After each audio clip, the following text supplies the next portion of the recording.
Hi hello வணக்கம் and welcome back to our channel cinema Kottai. மக்களே, நம்ம இன்றைக்கி சேனலில் பார்க்கக்கூடிய விஷயம் என்னென்னு பார்த்தீங்கன்னா, ஆக்டர் ஜெயம் ரவிக்கும் அண்ட் ஆக்ட்ரஸ் பிரியங்கா மோகனுக்கும் மேரேஜ் ஆகிடுச்சு, செகண்ட் மேரேஜ் ஆகிடுச்சு அப்படின்ற மாதிரி ஒரு ஃபோட்டோ வந்து ரொம்பவே வைரலாக போயிட்டுருக்கு சோஷியல் மீடியாவில்.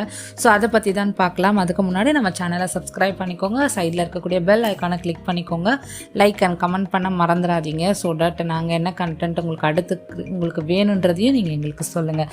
ஸோ இப்போ ஜெயம் ரவி சாருக்கும் பிரியங்கா மோகன் ஆக்ட்ரஸ்க்கும் மேரேஜ் ஆகிடுச்சு.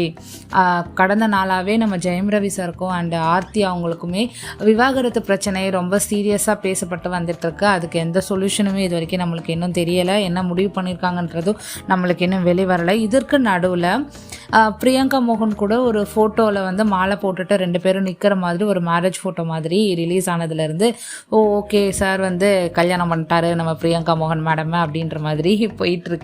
ஸோ எல்லாருமே பிரியங்கா மோகனுக்கு விஷ் பண்ணுறாங்களாம். நிறைய அவங்களோட ரசிகர்கள் நிறைய பேர் வந்து okay all the best, happy married life அப்படின்ற மாதிரி விஷ் பண்ணுறாங்களாம். எப்போ கல்யாணம் ஆச்சு எதுவுமே சொல்லலை அப்படிங்கிற மாதிரியும் கேள்விகள் வந்து அவங்கக்கிட்ட கேட்குறாங்களாம். ஸோ அதற்காக அவங்க வந்து பிரியங்கா மோகன் ரிப்ளை பண்ணுறாங்க என்னென்னா, இது வந்து ஒரு பிரதர் படத்தில் வரக்கூடிய ஒரு ஃபோட்டோ தான், ஜஸ்ட் ப்ரொமோஷனுக்காக அவங்க வந்து ரிலீஸ் பண்ணியிருக்காங்க. ஸோ நீங்கள் வந்து படத்தோட ப்ரொமோஷனையும் ரியல் லைஃப்பில் வச்சு நீங்கள் வந்து சம்மந்தப்படுத்தி யாரும் பேசாதீங்க. முழுசாக ஒரு விஷயத்தை பேசுகிறதுக்கு முன்னாடி தெரிஞ்சுட்டு பேசுங்க.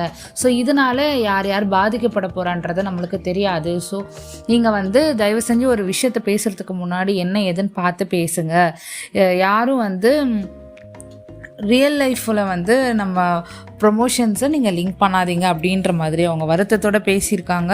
ஸோ இதனால் இதை பற்றி நீங்கள் என்ன நினைக்கிறீங்க பிரியங்கா மோகன் சொன்னதை பற்றின்றது மறக்காமல் கமெண்ட் பண்ணிவிட்டு போங்க. தேங்க்யூ ஸோ மச் ஃபார் வாட்சிங்.